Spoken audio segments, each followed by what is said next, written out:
La Bible révèle que la fin de toute chose est proche et que Dieu appelle tout homme à pouvoir se réjouir de la seconde venue de Jésus-Christ. L'objectif de cette présentation est de vous préparer à être du nombre de ceux qui gardent les commandements de Dieu et le témoignage, la foi de Jésus-Christ.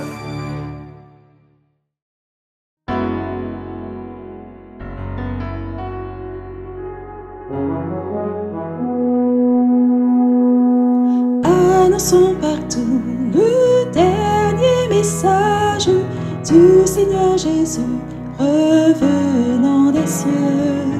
Dans le monde entier, rendons témoignage au roi saint et glorieux. Annonçons partout la bonne nouvelle. Jésus réunit tous ses rachetés. Il vient leur donner la vie éternelle en publiant ses bontés. Annonçons partout le dernier message. Le Seigneur Jésus vient sécher nos pleurs, briser les liens de notre esclavage, mettre un terme à nos douleurs. Annonçons partout la bonne nouvelle. Jésus réunit tous ses rachetés. Il vient leur donner la vie éternelle en publiant ses bontés. Annonçons partout le dernier message. Bientôt nous verrons la sainte cité. Gloire à notre Dieu, chrétien, bon courage, car voici l'éternité. Annonçons partout la bonne nouvelle. Jésus réunit tous ses rachetés. Il vient leur donner la vie éternelle en publiant ses bontés.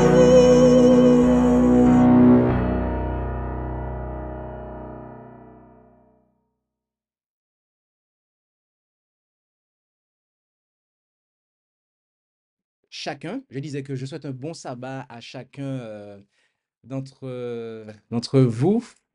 Content d'être ici avec vous, de revoir euh, certains. Et je suis content aussi d'avoir entendu que nous avons ceux qui ont rejoint les services dans le sud de la France.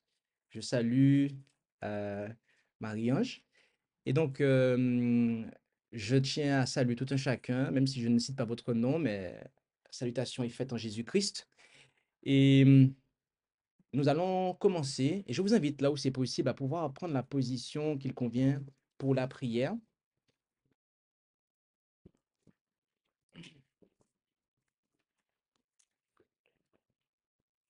Notre Dieu, notre Père céleste, nous voulons te remercier pour tous tes bienfaits manifestés envers nous. Et alors que nous allons ouvrir ta sainte parole pour, une fois de plus, nous plonger dans l'étude, veuille nous diriger et nous conduire sur le chemin du salut. Et tout cela, nous te le demandons au nom et par les mérites de Jésus, ton Fils. Amen.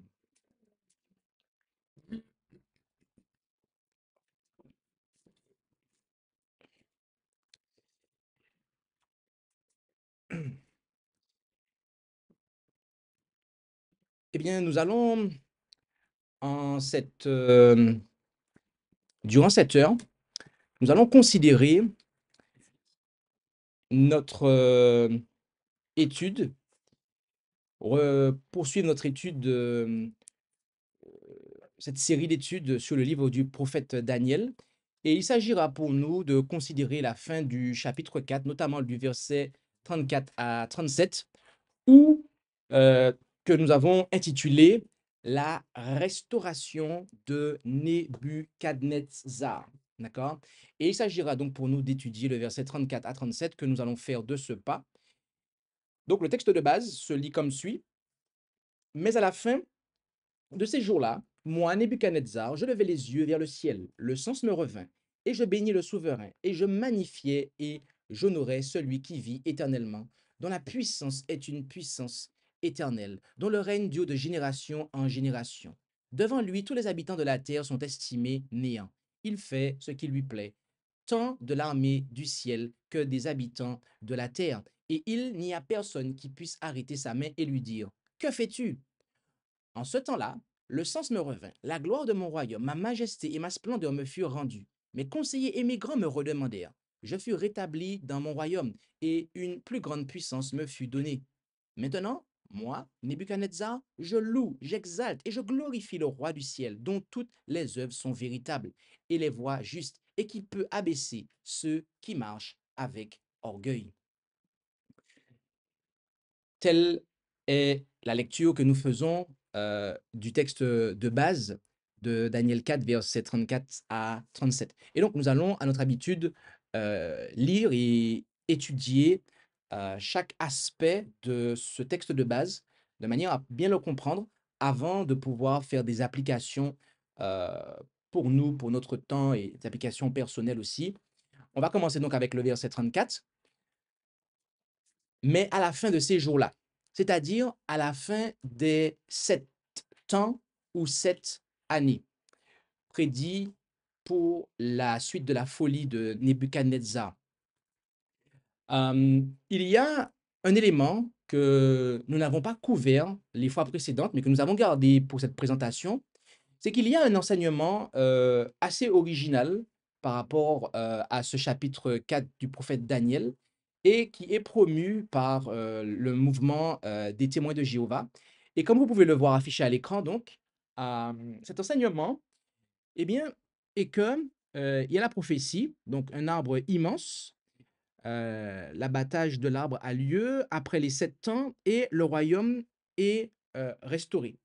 Donc, il pense que le premier accomplissement a eu lieu avec Nebuchadnezzar, donc roi de Babylone, que l'abattage de l'arbre correspond au moment où il a perdu son royaume, puis il y a eu 7 années littérales, puis le royaume lui a été restauré. Et il voit un deuxième accomplissement en ce que, eh bien, les rois israélites qui représentent la domination de Dieu, il y a eu la destruction de Jérusalem et donc la lignée des rois a été interrompue. Puis il y a eu 2520 années à la suite de laquelle, donc qui commencerait en 607 avant Jésus-Christ et qui se terminerait en 1914. Et là, à ce moment-là, donc en 1914, d'après eux, Jésus-Christ devient le roi au ciel. Il devient roi du royaume de Dieu au ciel. D'accord? Et donc, vous avez un autre graphique toujours et qui émane de leur source, où on a simplifié la chose. Il parle de la prophétie et ce que cela signifie. Mais voyez-vous, il y a un souci avec cet enseignement. Est-ce que vous savez pourquoi? Eh bien, c'est parce que bien que nous soyons dans le livre du prophète Daniel, et le livre de Daniel, le prophète, mais le chapitre 4 n'est pas une prophétie. C'est déjà ça le premier problème, d'accord? Donc, premier problème, c'est que Daniel 4 n'est pas une prophétie. Ça, c'est la première erreur, c'est-à-dire, voilà, c'est quelque chose, les gens littéraires, il y a ici quelque chose de subjectif. Ok. Le genre littéraire de ce chapitre n'est pas la prophétie, d'accord? Ce serait plutôt l'évangile de Nebuchadnezzar, mais c'est pas une prophétie en fait, d'accord?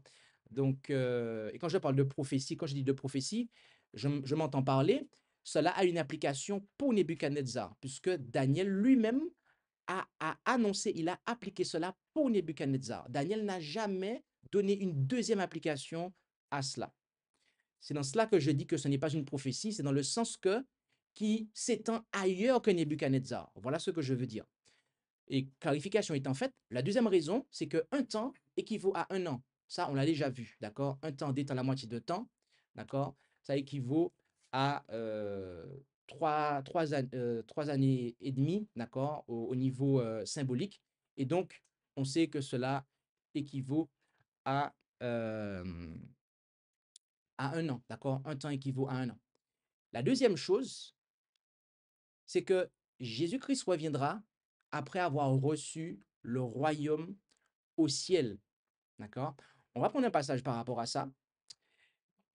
en Luc 19, versets 12 et 15, et il dit donc, un homme de grande naissance s'en alla dans un pays éloigné pour prendre possession d'un royaume et s'en revenir ensuite. Notez bien, lorsqu'il a pris possession du royaume, il revient ensuite. Verset 15, il arriva donc, lorsqu'il fut de retour après avoir pris possession du royaume, donc là on voit que lorsqu'il prend possession du royaume, il revient ensuite. D'accord? Il revient, c'est alors qu'il revient.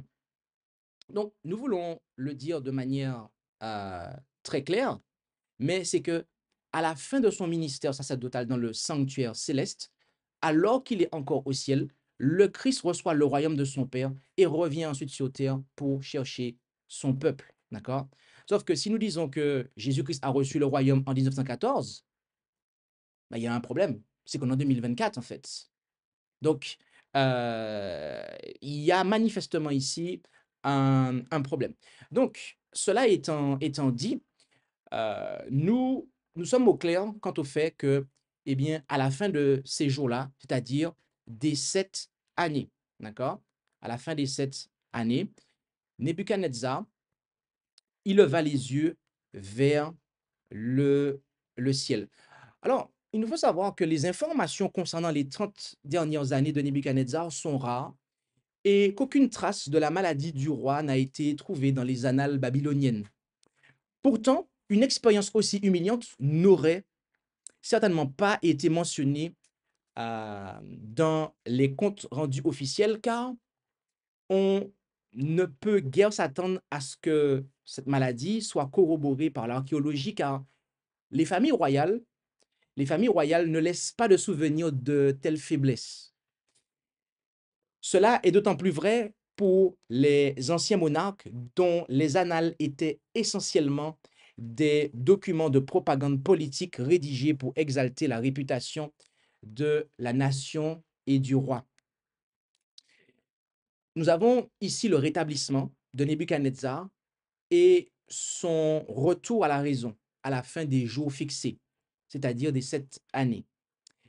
Il était resté si longtemps un monument de la justice de Dieu et un trophée de sa victoire sur les fils de l'orgueil.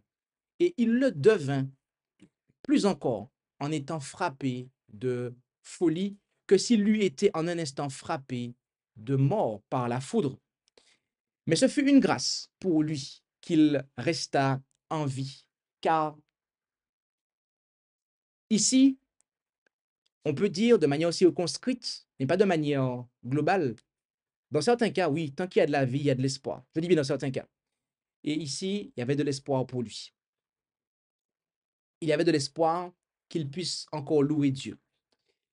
Et il lui avait été dit qu'il devait rester dans cette situation désespérée jusqu'à ce qu'il sache que le Très-Haut gouverne. Et nous voyons ici qu'il a été amené à la connaissance de cela. En effet, il dit, moi, Nebuchadnezzar, je levai les yeux vers le ciel. Le sens me revint. Il a levé les yeux vers le ciel. Rappelez-vous qu'il était comme un animal dans les champs. Il n'a plus regardé vers la terre comme une bête, mais a commencé à regarder vers le haut comme un homme. Mais il y a plus que cela. Il regardait maintenant vers le haut, vers le ciel, comme un homme pieux. Autrement dit, comme un homme pénitent, comme un humble demandeur de miséricorde, n'ayant peut-être jamais pris conscience jusqu'à présent de sa propre misère. Il est significatif de noter que le retour à la raison est censé s'être produit pour le roi lorsqu'il a reconnu le vrai Dieu. Lorsque le roi humilié regarda vers le ciel, en priant, il fut élevé à la condition de bête brute à celle d'un être portant l'image de Dieu. Celui qui, pendant des années, était resté à terre, impuissant dans son abaissement, fut à nouveau élevé à la dignité d'homme que Dieu accorde à ses créatures formées à sa ressemblance. Nebuchadnezzar est dès lors amené à reconnaître et nous apprendrons ainsi ce qu'il faut croire de Dieu, car Nous avons dit à un moment qu'on pourrait qualifier ce chapitre de l'évangile de Nebuchadnezzar, c'est-à-dire, eh bien, de par son expérience qu'il a eue avec Dieu. Je bénis le souverain et je magnifie et j'honorais. Au bout de 7 ans, Dieu retira la main qui l'affligea et le roi retrouva la raison et l'intelligence. Et quel fut son premier geste? Quelle fut sa première action, d'après le récit? C'est que il a béni le Très-Haut. Le fait qu'après sa terrible expérience, le premier désir du roi, autrefois orgueilleux, ait été de remercier Dieu, de le louer en tant qu'être vivant, éternel, et de reconnaître l'éternité de son règne, en dit long sur sa conversion, le passage de l'orgueil à l'humilité. J'honorais. Cela implique que la cause de son châtiment était qu'il avait auparavant dépouillé Dieu de son honneur, ce que maintenant il ne désirait plus faire.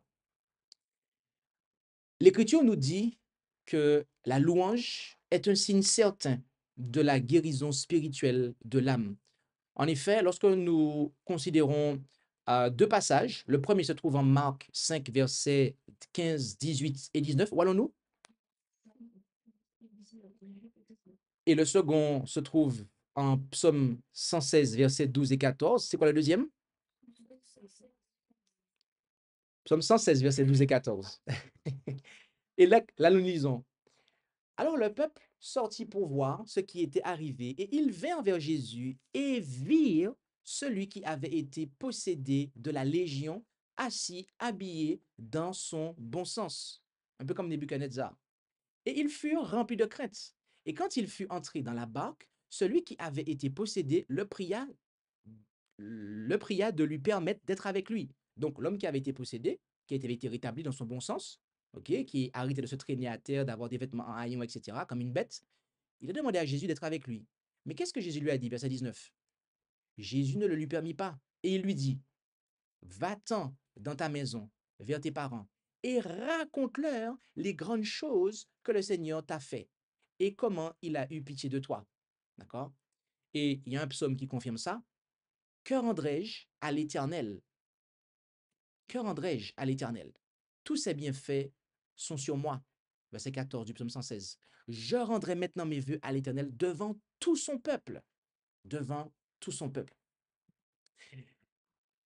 On voit bien que la louange est un signe certain de la guérison spirituelle de l'âme. Louer Dieu. Tel fut le premier acte de la raison retrouvée de Nebuchadnezzar. Et quand il l'employa ainsi, il fut alors, et pas avant, qualifié pour toutes les autres jouissances de la raison. Tant qu'il n'avait pas été capable de l'exercer autrement, il n'a jamais été amené à l'appliquer à ce qui est le grand objectif pour lequel notre raison nous a été donnée.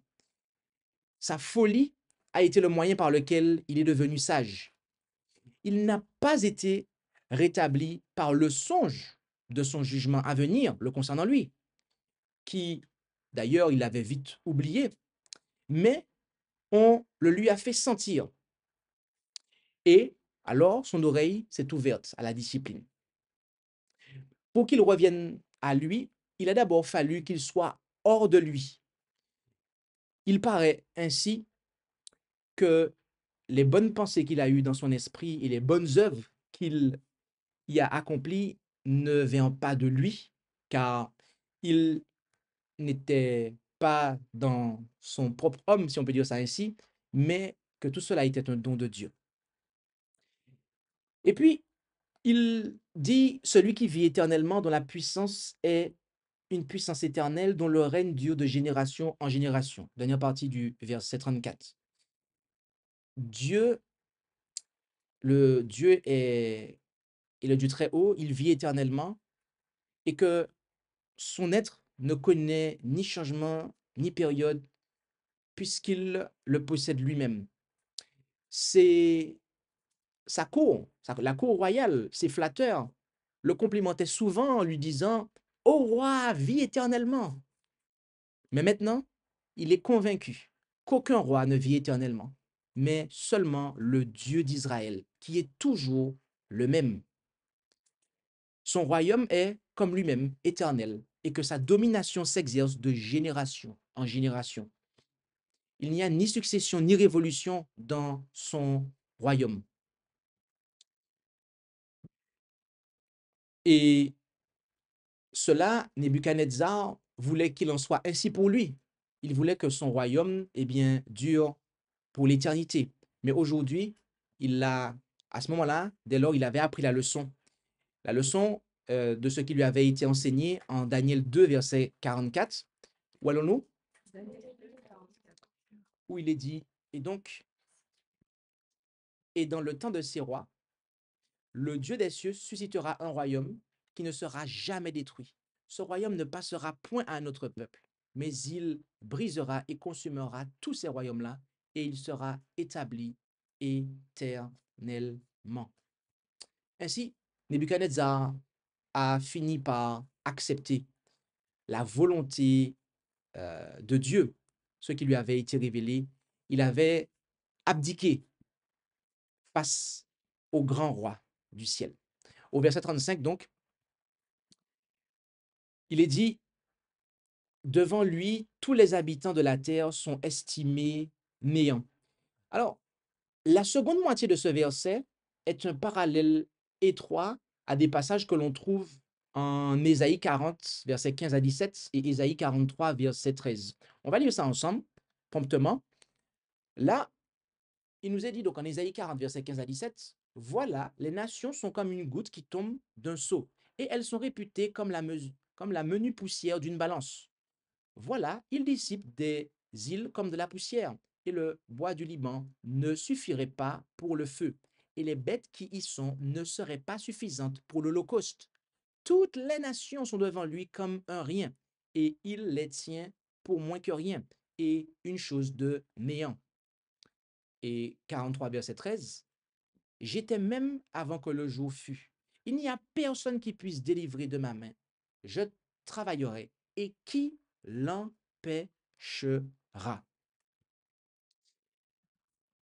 Certains commentateurs ont suggéré la possibilité que dans sa relation avec Daniel, le roi ait pris connaissance de ces paroles du prophète Ésaïe et qu'elles lui soient soudainement revenues à l'esprit. Mais quoi qu'il en soit, la confession est merveilleuse, puisqu'elle sort de la bouche d'un monarque jadis orgueilleux. C'est le témoignage d'un converti, d'un homme pénitent, une déclaration du cœur d'un homme qui a appris par expérience à connaître et à révérer Dieu. Oui, toutes les nations devant lui ne sont que néant. Dieu n'a pas besoin d'aide, en tout cas de l'aide de l'homme, pour faire ce qu'il a à faire. Les plus grands des hommes, comparés à lui, sont moins que rien. Ceux qui ont une haute opinion de Dieu, eh bien, comme Nebuchadnezzar, auront une piètre opinion d'eux-mêmes. Et puis, il termine en disant, il fait ce qui lui plaît, tant de l'armée du ciel que des habitants de la terre, et il n'y a personne qui puisse arrêter sa main et lui dire, que fais-tu? Le règne de Dieu est universel, et les armées du ciel, comme les habitants de la terre, sont ses sujets, soumis à son contrôle. Les anges et les hommes sont employés par lui et lui sont redevables, et pas l'inverse. L'ange le plus élevé n'est pas au-dessus de ses ordres, ni le plus vil des enfants des hommes au-dessous de sa connaissance. Les anges du ciel sont son armée. Les habitants de la terre lui sont redevables, sont comme ses locataires. La puissance de Dieu est irrésistible et sa souveraineté est incontournable, car il s'agit de sa volonté, selon son dessein et sa résolution, selon son décret et son conseil. Il fait ce qu'il veut, il exécute ce qu'il ordonne, et nul ne peut résister à sa volonté, changer son conseil, arrêter sa main et lui dire que fais-tu? Pourquoi agis-tu ainsi? Nul ne peut contester ses actes, ni en demander le sens, ni en exiger la raison. Malheur à celui qui conteste avec son Créateur, qui lui dit: que fais-tu? Ou pourquoi agis-tu ainsi? Nebuchadnezzar reconnaît également la volonté irrésistible de Dieu. Le roi a confessé que l'homme est responsable devant Dieu et non Dieu devant l'homme, car personne ne peut arrêter Dieu et personne n'a le droit de le remettre en question. L'affliction que Dieu a mise sur Nebuchadnezzar a eu son effet. La leçon d'humilité a été apprise. Et cette fois-ci, Nebuchadnezzar ne l'a pas oublié et ne l'oubliera pas avec le retour de la prospérité. Il était dès lors prêt à reconnaître que le Très-Haut gouverne le royaume des hommes et le donne à qui il veut. Et il envoya dans tout son royaume une proclamation royale, car rappelez-vous de cela, au début du chapitre 4, tout ce qu'on a vu là, c'est une proclamation royale qui a été envoyée à tout le royaume. Okay? Donc, il envoya dans tout son royaume une proclamation royale contenant la reconnaissance de son orgueil et un manifeste de louange et d'adoration au Dieu et créature du ciel et de la terre, au roi des cieux. Donc, tous les gens de son royaume étaient au courant de son témoignage. Il a témoigné devant tous. Il n'a pas caché les choses. Gardons bien cela à l'esprit. Gardons vraiment cela à l'esprit. Verset 36 maintenant. Avançons. En ce temps-là, le sens me revint. Notez que au verset 34, Nebuchadnezzar avait déjà dit que le sens lui était revenu, n'est-ce pas? Et ici, il le mentionne de nouveau. Pourquoi? Pourquoi répète-t-il cela? Eh bien, voyez-vous, l'usage de la raison est une miséricorde, un acte de miséricorde dont Nebuchadnezzar n'allait jamais se lasser d'exprimer. D'accord? L'usage de sa raison était un acte miséricordieux de Dieu envers lui, duquel Nebuchadnezzar n'allait jamais se lasser de l'exprimer, pour lequel il n'aurait jamais été assez reconnaissant. En retrouvant son intelligence, Nebuchadnezzar retrouva aussi sa dignité royale et son royaume. Afin de montrer le lien étroit entre le retour de la raison et la restauration de sa souveraineté, ce verset reprend une partie du verset 34 et le premier élément de sa restauration et le second suit immédiatement. J'aimerais vous montrer, pour bien comprendre ce que je dis là, la Bible a noté ce qu'elle dit. Notez avec moi ceci. Du moment que ma raison me revint, la gloire de ma royauté, ma majesté et ma splendeur me furent rendues. Donc, on voit que la raison qui lui était revenue, eh bien, était la cause. C'est ce qui a été le déclencheur de fait que la gloire de sa royauté, sa majesté et sa splendeur lui furent rendues. Il fut promis à Nebuchadnezzar, au verset 26 de ce chapitre, que son royaume lui serait restauré. Pendant sa démence, on pense, certains disent que son fils, Évil-Mérodach, aurait régné à sa place. Mais quoi qu'il en soit, l'interprétation du songe par Daniel était sans doute bien comprise dans tout le palais et faisait probablement plus ou moins l'objet de conversations de la cour. Le retour de Nebuchadnezzar dans son royaume devait donc être anticipé et attendu avec intérêt. Et il dit que, il pousse en disant que mes conseillers et mes grands me redemandèrent. Je ne sais pas si vous avez d'autres versions qui disent qu'ils me cherchèrent, mais en tout cas, la véritable signification ici, c'est me redemandèrent. D'accord? Il a dit quoi? Il me réclame bien, voilà, c'est ça. Cela ne signifie pas que le roi s'était égaré dans les champs, d'accord? La King James dit qu'il me cherchait. Non, c'est pas ça.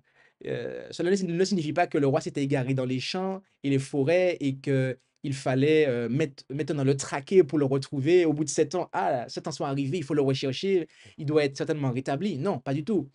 Mais plutôt que les responsables du gouvernement l'ont approché afin de rétablir sa position, de le rétablir dans sa position.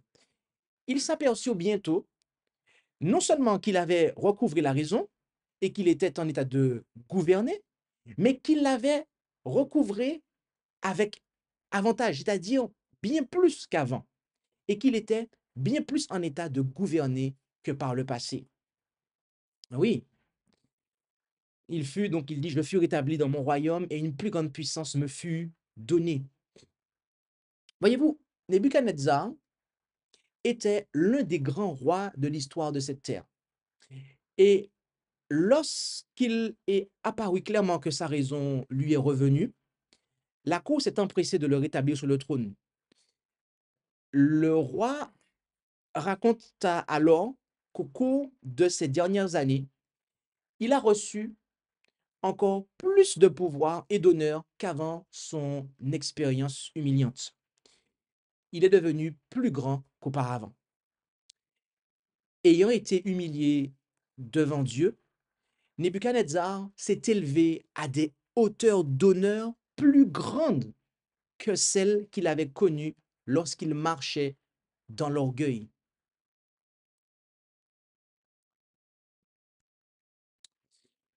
Puis, nous terminons avec le verset 37, notre analyse. Maintenant, moi, Nebuchadnezzar, je loue, j'exalte et je glorifie le roi du ciel. Notez les trois verbes qui sont employés ici. Je loue, j'exalte, je glorifie. Nebuchadnezzar dit qu'il a loué, exalté et glorifié le roi du ciel. Ces verbes que nous avons ici sont des participes dans l'original et ils indiquent ils indiquent une continuité, d'accord, une habitude. Donc, cela indique que le roi louait désormais continuellement le Seigneur. Ainsi, louer le Dieu créateur était dès lors devenu une habitude de Nebuchadnezzar, en fait. Donc, je loue, j'exalte et je glorifie le roi du ciel dont toutes les œuvres sont véritables et les voies sont justes.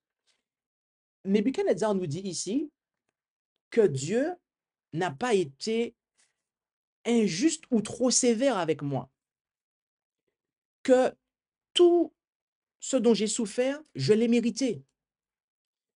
Le roi reconnaît ainsi qu'il a été orgueilleux et que le jugement de Dieu à son égard a été juste. Il se condamne lui-même devant tout le monde entier. Car rappelez-vous que ce qu'on a dans le chapitre 4, est une proclamation royale qui a été envoyée à tout son royaume.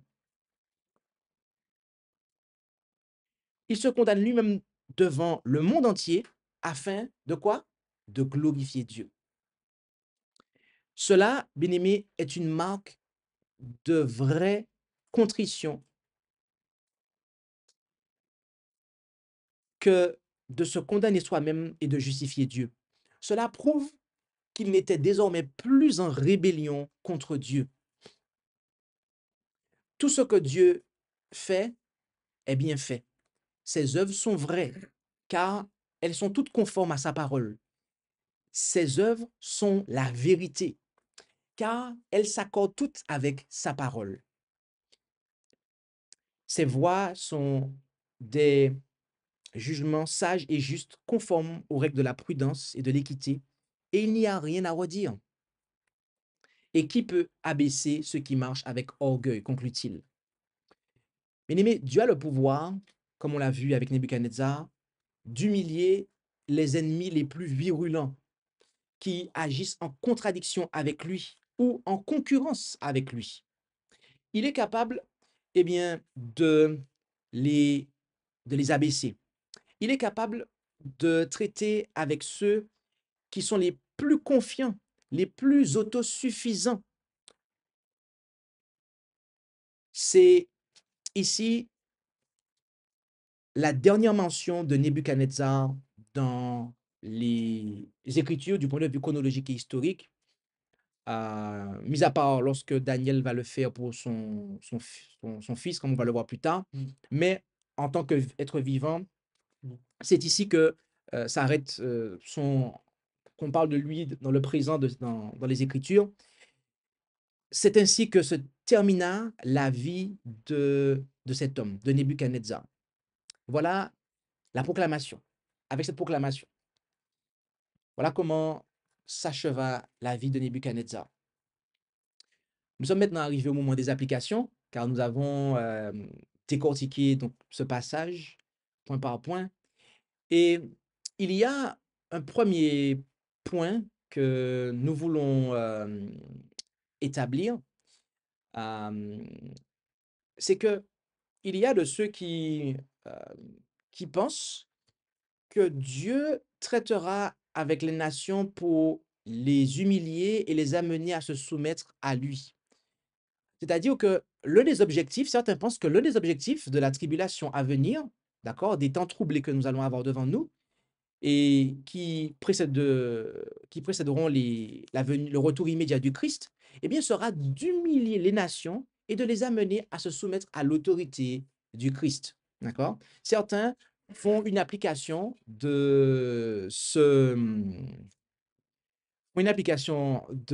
que nous voyons avec Nebuchadnezzar, et donc ils l'appliquent ainsi pour la fin des temps. Mais cela ne peut pas être correct. Pourquoi? Parce que c'est le message du premier ange d'Apocalypse 14, lequel demande aux habitants de ce monde de craindre Dieu et de lui donner gloire, car l'heure de son jugement est venue, eh bien, qui prépare les hommes à être humbles afin qu'ils puissent se soumettre à l'autorité du Christ. Car ceux qui refusent ce message, eh bien, sont Babylone. Et après, qu'est-ce qui se passe? Eh bien, c'est la répétition amplifiée de ce qui s'est passé avec Caïn et Abel. Ils persécutent les fidèles, les enfants de Dieu. D'accord?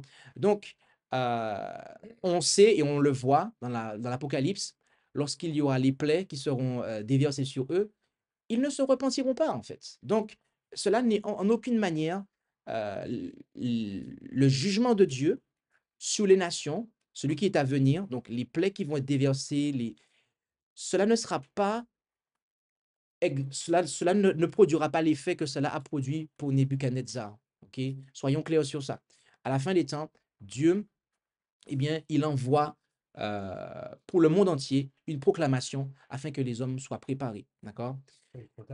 C'est cela, exactement. Il y a un aspect que nous avons vu, c'est que la première chose que Nebuchadnezzar a fait lorsqu'il a retrouvé sa raison, c'est qu'il a loué Dieu. Bien aimé, on peut considérer comme dépourvus d'intelligence ceux qui ne bénissent pas et qui ne louent pas Dieu. Oui, car Nebuchadnezzar, sa raison lui est revenue, avec un niveau élevé, qu'est-ce qu'il a fait en fait? Il a loué Dieu. Donc, on peut considérer comme dépourvus d'intelligence ceux qui ne bénissent pas et ne louent pas Dieu. Nous ne faisons pas un bon usage de notre raison tant que nous ne sommes pas dans la reconnaissance vis-à-vis de Dieu, tant que nous ne reconnaissons pas Dieu dans notre vie. Nous ne faisons pas un bon usage de notre raison, en fait. Nous ne vivons pas comme des hommes tant que nous ne vivons pas pour la gloire de Dieu.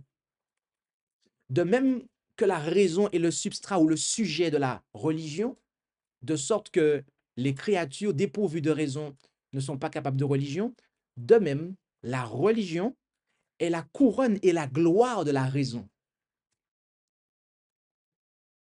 Or, nous voyons que, notamment dans le monde, et je le dis dans notre pays, la France, on voit que la raison a été mise au-dessus. Mais c'est en vain, en fait. Dieu par Nebuchadnezzar nous montre que la raison,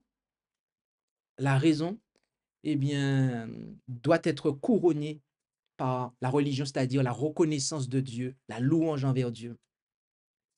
Tous les comptes rendus que nous faisons et que nous donnons de la manière dont Dieu nous traite doivent se terminer par des louanges à son égard. Oui. Et la caractéristique essentielle du miracle qui s'est produit dans le cas de Nebuchadnezzar, eh bien, cela se répète encore aujourd'hui. Et vous savez comment? Non, non, c'est vrai. Même si c'est de manière moins spectaculaire, mais dans la conversion de tout pécheur. Mm. Mm. Et oui, lorsque les hommes sont amenés à honorer Dieu, en particulier par une confession pénitente de leurs péchés et une reconnaissance de sa souveraineté, alors, et pas avant, ils peuvent s'attendre à ce que Dieu les honore. Non seulement leur rendre la dignité qu'ils ont perdue par le péché du premier Adam, Mm. mais leur ajoute une excellente grâce à la justice et à la grâce du second Adam. Donc, Dieu nous restaure. Dieu a restauré Nebuchadnezzar à sa position, d'accord? Mais il l'a aussi rendu capable d'avoir l'expérience d'Adam et Ève dans le jardin d'Éden, qui était une expérience de reconnaissance et non pas de murmure, d'accord? Bien entendu, nous comprenons que Dieu nous restaure. Dieu nous restaure lorsque nous nous repentons sincèrement. J'aimerais partager encore quelques pensées avant que nous prenions des versets pour amener cette présentation à sa conclusion. Euh, nous avons vu dans l'expérience de Nebuchadnezzar que il a été châtié, d'accord, pour son bien. Donc l'application qu'il y a pour nous, c'est que Dieu va, pour nous amener à l'humilité, eh bien, il va aussi nous châtier, nous corriger. Mais est-ce que les corrections de Dieu sont définitives? Non. Est-ce que ces punitions, lorsqu'il nous punit, est-ce que c'est quelque chose qui est définitif? Non, pas du tout. C'est quelque chose qui n'est pas définitif. Lorsque l'objectif a été atteint, Non. eh bien la chose n'a plus lieu de continuer. D'accord? OK? Et ça, on doit vraiment le comprendre. Dans la société civile, lorsque des gens vont en prison, lorsqu'ils ont compris, au bout d'un moment, on les enlève de la prison.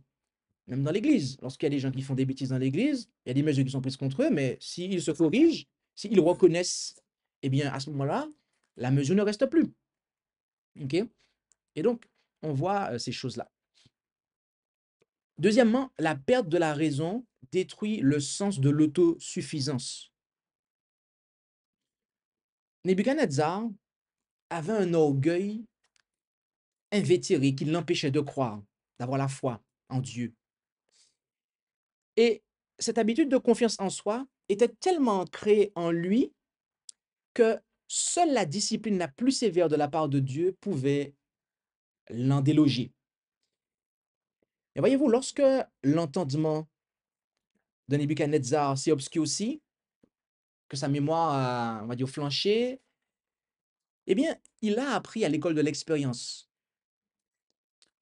Il a appris à l'école de l'expérience personnelle ce qu'il avait refusé d'apprendre auparavant, à savoir combien l'homme est fragile et dépendant et combien Dieu est un souverain absolu. Et finalement, l'autosuffisance fut déracinée et un esprit d'humilité doux a pris la place. Puissions-nous apprendre cette leçon, bien-aimés, sans la nécessité d'une discipline aussi sévère. Car voyez-vous, Dieu désire que nous puissions tirer leçon de ce que nous avons dans sa parole.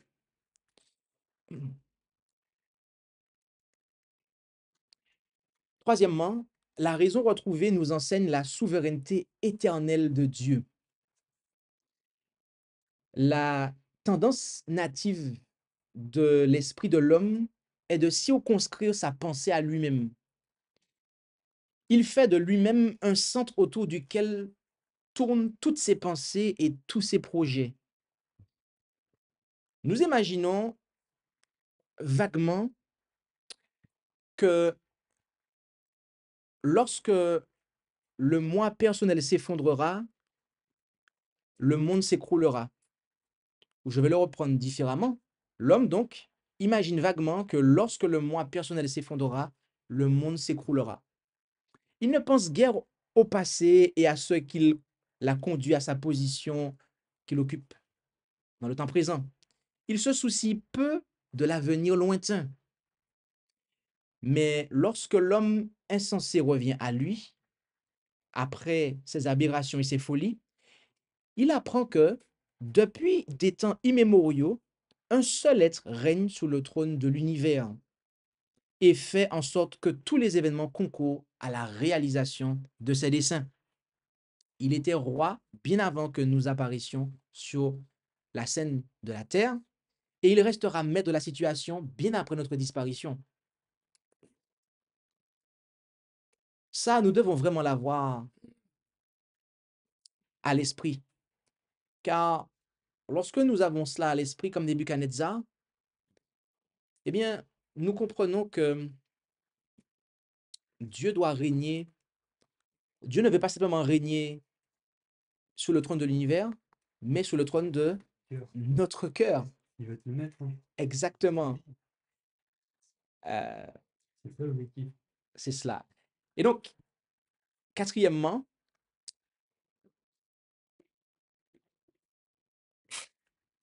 nous devrions réaliser, comme Nebuchadnezzar, eh bien que le bon usage de la raison, c'est de glorifier Dieu. Comme on l'a déjà dit, d'accord? Si nous n'arrivons pas à cette conclusion-là, eh bien, nous serons en difficulté. L'objectif principal de l'homme, c'est quoi? De servir Dieu, de glorifier sur la terre, non? C'est de glorifier Dieu. C'est l'objectif, hein. Comme Jésus Quand on voit dans l'Apocalypse, on voit que nuit et jour, les anges chantent à la gloire de Dieu. C'est un plaisir de servir Dieu. On a un plaisir d'être avec lui. C'est l'objectif des créatures de Dieu, en fait, de vivre pour la gloire de Dieu. C'est ça. Oui. Et cela est devenu une habitude chez Nebuchadnezzar. Et nous aussi, en fait, on devrait être remplis de reconnaissance, C'est ça. remercier Dieu, le reconnaître dans tout ce qu'il fait. C'est ça. Si on n'est pas arrivé à ce stade-là, Oui. je le dis avec respect, et je me mets moi le premier dans le lot, mais notre raison, et on l'utilise mal. Et j'irais même à dire qu'on est un peu foufou. On est un peu foufou. Ah oui, on est foufou. On est fou. On n'est pas encore raisonnable, en fait, véritablement.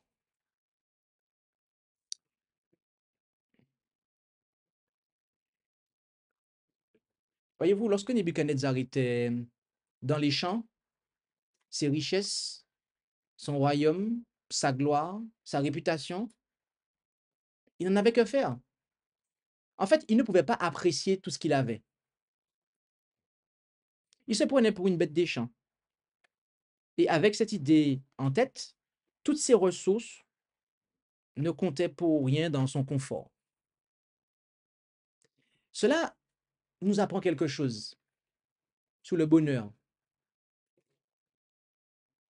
Le bonheur ne dépend pas de ce que nous possédons. Mais il dépend de quoi, alors? De la satisfaction. C'est cela, en fait. Nebuchadnezzar était satisfait. Il était satisfait en qui?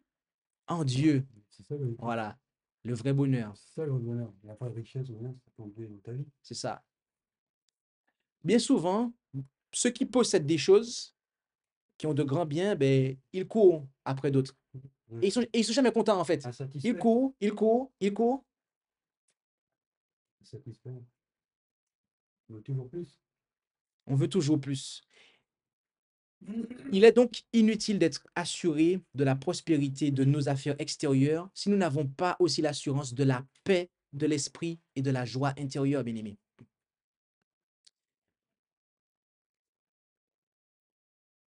Une autre pensée que je voudrais aussi partager avec vous, c'est qu'il y a une association juste et naturelle entre certains péchés et des formes de jugement, de punition. D'accord? Ce chapitre-là nous montre cela. D'accord? Et cela nous montre aussi que lorsque Dieu agit ainsi, c'est pour notre bien. C'est pour notre bien. Tous les desseins de Dieu sont, à la base, amour. Il humilie l'orgueilleux parce qu'il l'aime et il le fait pour son bien. Et cette humiliation est bénéfique en ce qu'elle fait sentir à l'homme la folie et le péché de l'orgueil. Deuxièmement, elle est utile pour lui faire sentir sa propre insuffisance et le besoin d'une confiance plus grande que celle qu'il peut trouver dans ses propres mérites et ressources. Mais Nebuchadnezzar a été amené à reconnaître le vrai Dieu, à s'humilier devant lui avec foi et à l'adorer. Et c'est ainsi que son salut a été accompli par son humiliation. Ainsi, le salut de l'humanité, le salut de l'homme, de chaque homme, de vous et de moi, s'opère par notre humiliation, le fait que nous nous dépouillons de notre orgueil. Mais pour que cela puisse arriver, il y a une étape qui est avant, en fait. C'est que de nous-mêmes, nous ne pouvons pas nous humilier, en fait. De nous-mêmes, on n'a pas envie de s'humilier. Bien aimé, avant que nous nous humilions, pour nous aider à nous humilier, il s'est passé quelque chose. Vous savez ça? C'est ce qu'il a fait pour nous. Le salut de l'humanité s'opère par l'humiliation de son représentant, le Christ. Tout ça peut préparer pour nous. Et une fois, en fait, qu'on regarde au Christ qui s'est humilié, eh bien, à ce moment-là, on est en mesure de pouvoir nous humilier individuellement et, et prendre sa croix et suivre le Christ sur le chemin étroit du renoncement à soi. Exemple. Et c'est à ce moment-là que Dieu est intronisé. D'accord?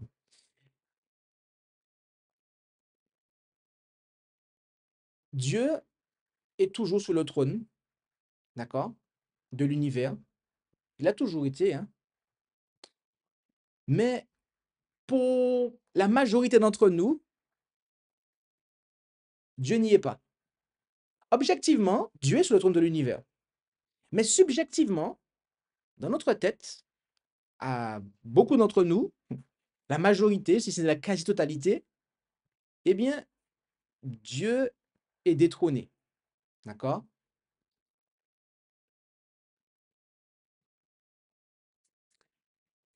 Et pourquoi Dieu est détrôné? C'est parce que nous le renversons par nos pensées, par nos sentiments. Et donc, nous devons réaliser ce que Christ a fait pour nous, afin que nous puissions, eh bien, autoriser Dieu, avoir envie que Dieu occupe le trône de notre cœur, car il occupe le trône de l'univers. Ça, il n'y a aucun doute sur ça. Objectivement, Dieu règne. Mais subjectivement, est-ce qu'il règne?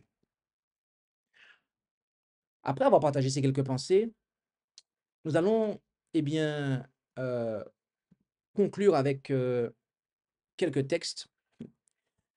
Et vous me connaissez déjà, quelques textes, ce que ça signifie. On va aller assez rapidement par rapport à ça. En Job 34, versets 14 et 15, et Psaume 90, verset 2, s'il prenait garde à l'homme de près et qu'il retirera à lui son esprit et son souffle, toute chair expirerait en même temps, et l'homme retournerait dans la poudre. Dit Osterwald 1842. Et Psaume 90, verset 2, avant que les montagnes fussent nées et que tu eusses formé la terre, la terre habitable, d'éternité en éternité, tu es et tu seras le Dieu fort. Ces passages-là nous montrent dans le premier, eh bien, notre finitude, si je peux parler ainsi, si vous m'autorisez, et le caractère infini et éternel de Dieu. Un deuxième passage qui se trouve en Job 42, verset 2, « Je sais que tu peux tout et qu'on ne te saurait empêcher de faire ce que tu as résolu. » Il y a un chant sur ça. Vous le connaissez, ce chant? Je reconnais que tu peux tout et que rien ne t'est impossible. Je reconnais que tu peux tout et que rien ne t'est impossible. Seigneur, fais-moi voir ta gloire. Seigneur, fais-moi voir ta gloire. C'est un très beau chant, en fait, qui est basé, en fait, sur ce passage-là. Et vraiment, quand on réalise cela, eh bien oui, effectivement, comme dit le chant à juste titre, on pourra voir la gloire de Dieu, on pourra glorifier Dieu, en fait. Poursuivons donc. Romains 9, versets 19 et 20. Mais tu me diras, pourquoi se plaint-il encore? Car qui est-ce qui peut résister à sa volonté, celle de Dieu? Mais plutôt toi, ô homme, qui es-tu pour contester avec Dieu? Le vase d'argile dira-t-il à celui qui l'a formé, pourquoi m'as-tu fait ainsi? Comme le disait Nebuchadnezzar, eh bien, nous ne pouvons pas contester avec Dieu. Dieu, il est notre créateur, celui qui nous a formés. Eh bien, nous devons avoir vraiment confiance en lui. Oui, nous ne devons pas contester quand Dieu nous dit comment nous devons vivre. Quand il nous dit comment la famille doit fonctionner. On ne doit pas contester avec Dieu. On ne doit pas marcher avec fierté, car Nebuchadnezzar nous a dit que Dieu, il sait abaisser ceux qui marchent avec fierté. D'ailleurs, c'était le péché, l'iniquité de Sodome. C'était l'orgueil, la fierté. D'accord? Comme nous dit Ézéchiel 16, verset 49. Oui, notre monde aime à contester avec Dieu. On conteste tout ce qu'il établit, la façon dont la famille doit fonctionner, la façon dont on doit gérer les finances, la façon dont on... Et il y a bien des applications à ça, en fait. On marche bien souvent avec orgueil. OK? Et d'ailleurs, l'orgueil leur était venu parce qu'ils vivaient dans la oisiveté. La vallée à Sodome était riche et prospère. C'était une ville riche et prospère. Hein? Ce que veut dire orgueil, c'est aussi ne pas écouter Dieu. Non, l'orgueil n'écoute pas Dieu. Exactement. Il n'en fait qu'à sa tête. Exactement. Il n'en fait qu'à sa tête. OK? C'est un orgueil. Voilà une manifestation aujourd'hui à l'écran. Hein? Ça, c'est l'une des manifestations, on va dire, Puis ça, grandiloquentes. c'est grandissant petit à petit. Mais il y a différentes manifestations de cela. D'accord? L'orgueil a différentes applications. Et donc, on voit que nous devons reconnaître Dieu. Nebuchadnezzar a dit qu'il a élevé ses yeux vers les cieux. Le psaume 123, verset 1 nous dit, « J'élève mes yeux vers toi, qui demeure dans les cieux. » Donc, lorsqu'il a dit ça, c'est vraiment qu'il a levé ses yeux vers Dieu, en fait. Et aussi, cela nous fait penser au péager de Luc 18, versets 13 et 14. Mais le péager, se tenant éloigné, n'osait pas même lever les yeux au ciel. Mais il se frappait la poitrine en disant, « Dieu, sois apaisé envers moi qui suis un pécheur. » Voilà Nebuchadnezzar, bien-aimé. Voilà Nebuchadnezzar après les 7 ans. Non. Après les 7 ans. Mais on va vous montrer maintenant Nebuchadnezzar avant les 7 ans. Verset 14. « Je vous déclare que celui-ci s'en retourna justifié dans sa maison préférablement à l'autre, car quiconque s'élève sera abaissé et quiconque s'abaisse sera élevé. » En fait, avant les 7 ans, Nebuchadnezzar était le pharisien. Oui, il est passé par une phase. Et après les 7 ans, il a l'expérience du péager. C'est ça, il y a une phase. Et oui. Et c'est ce que doit être notre expérience, en fait. Mm. C'est-à-dire l'expérience du péage. C'est ce que Nebuchadnezzar a eu. Et ça prend du temps. Il lui a fallu 7 ans. Ouais, mais le temps, excuse-moi de te couper, ça prend le temps. Mais le temps ne vient pas de Dieu, c'est à cause de nous. C'est nous qui bloquons. Ça peut aller rapide si nous obéissons à Dieu. Mais Merci. comme nous sommes des êtres bornés et têtus, nous ne voulons pas laisser faire Dieu, alors ça met plus de temps. Merci pour, Dieu est patient. merci pour cette aide. Ça lui a pris 7 ans. C'est pas que Dieu a déterminé 7 ans. C'est le temps qu'il lui fallait. C'est comme les enfants d'Israël. Normalement, ils auraient dû aller en quelques semaines, en fait, Il y a 11 kilomètres. pour 40 aller d'Égypte à la terre promise. Oui, 40 ans. 40 ans. 40 ans. Borné, Donc, on voit vraiment que, c'est ça. voilà, il a fallu du temps. Il a fallu du temps. Et l'expérience de Jonas. Jonas, on a son expérience. Il résistait à Dieu. Ce que Dieu a fait, c'est que Dieu ne l'a pas fait devenir un animal ou un poisson, mais Dieu l'a fait être avalé par un grand poisson. Et lorsqu'il a été amené dans cette position d'humiliation, où il ne pouvait plus faire comme il le voulait, et bien ce qui s'est passé, c'est que Jonas, nous dit le verset 2 de Jonas 2, il fit sa requête à l'Éternel son Dieu dans le ventre du poisson. Et là, il s'est vraiment humilié devant Dieu. D'accord? Et je ne lirai pas tout, je vous inviterai à vraiment lire cela pour vous. Et ce qui s'est passé après, vers le verset 9, on nous dit, ceux qui s'adonnent aux vanités fausses abandonnent leur miséricorde. Mais moi, je te sacrifierai avec une voix de louange.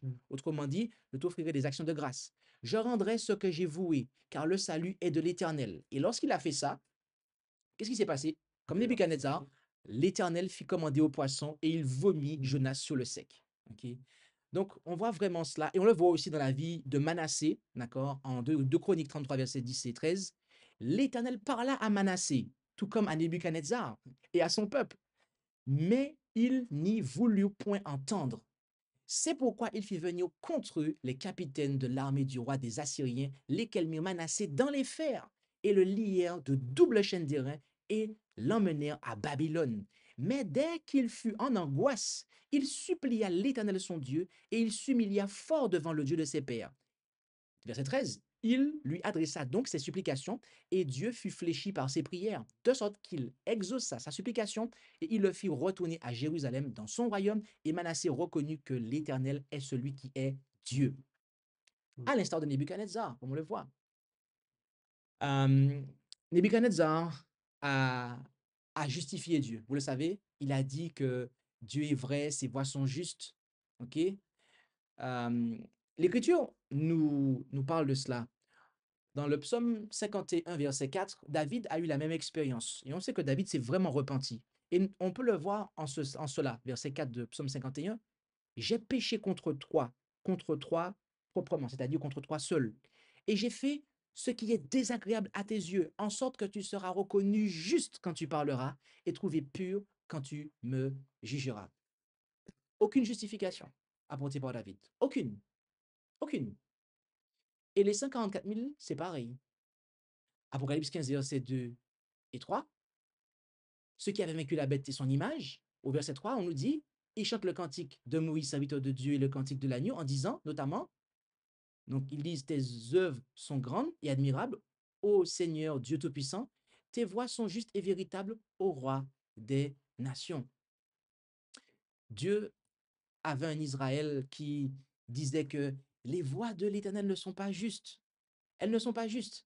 Mais maintenant, on a un Israël à la fin des temps qui va justifier Dieu. Qui va justifier Dieu. Romains 3, verset 4 nous dit notamment que Dieu soit reconnu véritable et tout homme menteur. J'aimerais préciser ça, les bien-aimés. Tant que nous ne justifions pas Dieu, mais que nous nous justifions de nos mauvaises actions, à un degré aussi petit soit-il, nous devons vraiment savoir que nous ne sommes pas prêts pour faire partie des 144 000. Nous comprenons ça? En tout cas, Nebuchadnezzar, il était plus près que nous.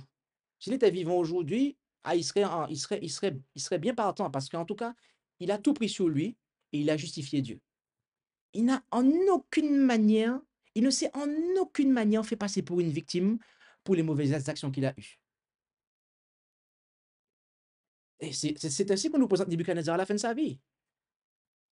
Et l'Apocalypse nous dit que le peuple de Dieu, à la fin des temps, c'est cette expérience-là qu'il aura, en fait. Alors, plaise à Dieu que nous puissions avoir cette expérience si nous voulons faire partie des 54 000, car en tout cas, les 54 000 ne se justifient pas des péchés qu'ils ont commis. Au contraire, ils justifient Dieu, en fait. Oui, nous devons louer Dieu. En effet, 1 Pierre 2, versets 9 et 10. Mais vous êtes la race élue, vous êtes sacrificateur et roi, la nation sainte, le peuple acquis, afin, comme Nebuchadnezzar, afin que vous annonciez les vertus de celui qui vous a appelé des ténèbres à sa merveilleuse lumière. Vous qui, comme Nebuchadnezzar, autrefois n'étiez point son peuple, mais qui êtes maintenant le peuple de Dieu. Bien-aimés, si on vous pose la question, est-ce que vous faites partie du peuple de Dieu? Qu'est-ce que vous allez répondre? En tout cas, je ne sais pas ce que vous allez répondre, mais en tout cas, ici, Pierre nous dit, lorsque nous annonçons les vertus de celui qui nous a appelés des ténèbres à sa merveilleuse lumière, eh bien, on passe du stade qu'on n'est pas le peuple de Dieu au stade où on est le peuple de Dieu, en fait. Spirituellement parlant, je veux dire. D'accord? C'est pour ça que nous pouvons dire que Nebuchadnezzar a intégré par la foi le peuple de Dieu. C'est parce qu'il a eu cette expérience-là, en fait. OK? Et enfin, dernier set de passages avant la conclusion. 1 Samuel 2, verset 30 nous dit notamment, eh bien, j'honorerai ceux qui m'honorent. J'honorerai ceux qui m'honorent, dit notamment ce passage. Lorsque Nebuchadnezzar a rendu l'honneur à Dieu, l'honneur qu'il voulait que pour lui, qu'est-ce qui s'est passé? Dieu l'a honoré. Dieu l'a remis à sa position. Ça, je dis, Dieu, ceux qui m'honorent, je l'honore. Exactement. C'est logique. Hein. Et il y a un autre passage qui est juste en dessous, c'est Matthieu 6, verset 33. Mais cherchez premièrement le royaume de Dieu et sa justice, et toutes ces choses vous seront données par-dessus. Nebuchadnezzar était anxieux de conserver la royauté. Il craignait les coups d'État, il craignait différentes choses qui pouvaient se passer. Et cela nourrissait son orgueil. Mais lorsqu'il a cherché le royaume de Dieu et sa justice, Dieu lui a tout donné. Dieu lui a tout donné. Bien-aimé, plaise à Dieu que nous puissions comprendre toutes ces choses pour nous. Dieu peut nous restaurer, même si nous avons eh bien, été humiliés, même si nous avons Descendu bien bas. même si nous sommes descendus bien bas, Dieu peut nous restaurer socialement parlant et il peut nous réhabiliter socialement parlant, il peut nous réhabiliter ecclésialement parlant, mais par-dessus tout, comme Nebuchadnezzar, au final de compte, à la fin de sa vie, les possessions terrestres ne l'intéressaient plus. Ce qui l'intéressait, c'était de glorifier Dieu, en fait. Donc, plaise à Dieu que notre objectif ne soit pas la réhabilitation sociale ou ecclésiale, si nous avons été humiliés, mais plaise à Dieu que notre objectif soit réellement de chercher le royaume de Dieu et sa justice, car c'est ce que Dieu veut que nous fassions, et dès lors, tout nous sera accordé, et surtout le plus important, le salut. Amen. Amen. Donc, plaise à Dieu que nous puissions être restaurés à l'instar de Nebuchadnezzar. Si nous avons des questions, n'hésitez pas à les poser dans le chat, dans la description de cet enregistrement, et nous répondrons à vos questions. Mais nous allons prendre le chant thème et après quoi nous allons prier. Maranatha.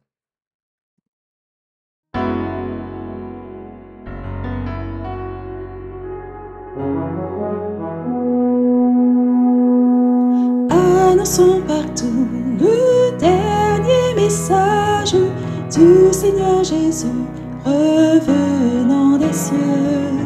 Dans le monde entier, rendons témoignage au roi saint et glorieux.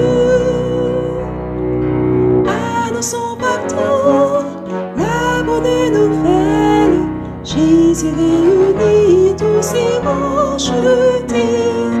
Il vient leur donner la vie éternelle en publiant ses bontés. Annonçons partout le dernier message. Le Seigneur Jésus vient sécher nos pleurs, briser les liens de notre esclavage, mettre un terme à nos douleurs. Annonçons partout la bonne nouvelle. Jésus réunit tous ses rachetés. Il vient leur donner la vie éternelle en publiant ses bontés. Annonçons partout le dernier message. Bientôt nous verrons la sainte cité. Gloire à notre Dieu, chrétien, bon courage, car voici l'éternité.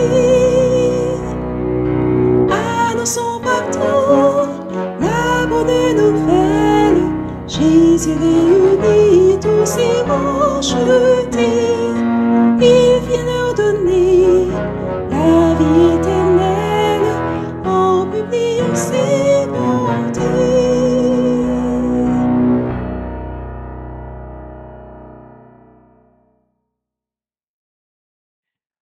Amen. Et donc, nous allons prier. Et je vous invite, là où c'est possible, à pouvoir prendre la position qu'il convient pour la prière.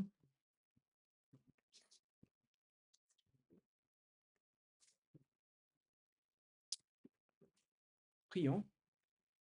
Notre Dieu, notre Père céleste, nous voulons te remercier pour ta parole, pour ce récit de l'expérience personnelle de Nebuchadnezzar, où nous voyons eh bien, comment tu as pu l'amener à passer de l'orgueil à l'humilité devant toi. Père Céleste, tu nous fais comprendre que eh bien, tu existes de tout temps et que rien ne t'est impossible, rien ni personne ne résiste à ta volonté. Et donc, c'est l'un des grands messages de ce chapitre 4 du livre du prophète Daniel. Mais aussi, tu, tu nous fais comprendre que tu, que pour être un grand homme, eh bien, nous devons nous humilier, car c'est lorsqu'il s'est humilié, comme jamais auparavant, qu'il a été plus grand que jamais.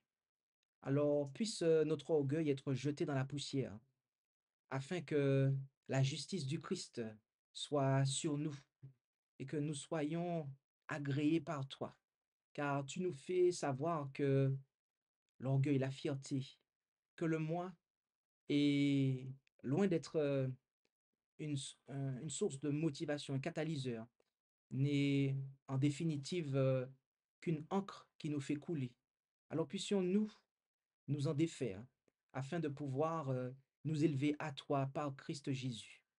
Bénis chacun d'entre nous et puisse les leçons du chapitre 4 du livre du prophète Daniel que tu as voulu nous communiquer par le biais de celui qui, on peut le dire maintenant, à la fin, bien, a été ton serviteur en ce qu'il a communiqué son expérience de repentance à tout son peuple, eh bien, soit aussi la nôtre. Puissions-nous avoir eh bien, l'expérience de véritable repentance et te justifier, reconnaître que tu es juste et en aucune manière essayer de nous justifier de nos mauvaises actions.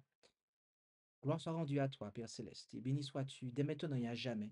Et c'est en Jésus-Christ que nous t'en prions. Amen. Merci d'avoir écouté cette présentation avec intérêt. Pour plus d'informations, consultez notre site internet lereste.org et suivez-nous sur Facebook ainsi que sur YouTube à @lereste. Vous pouvez aussi nous contacter par email à info@lereste.org ou par téléphone au +33 6 12 60 13 69.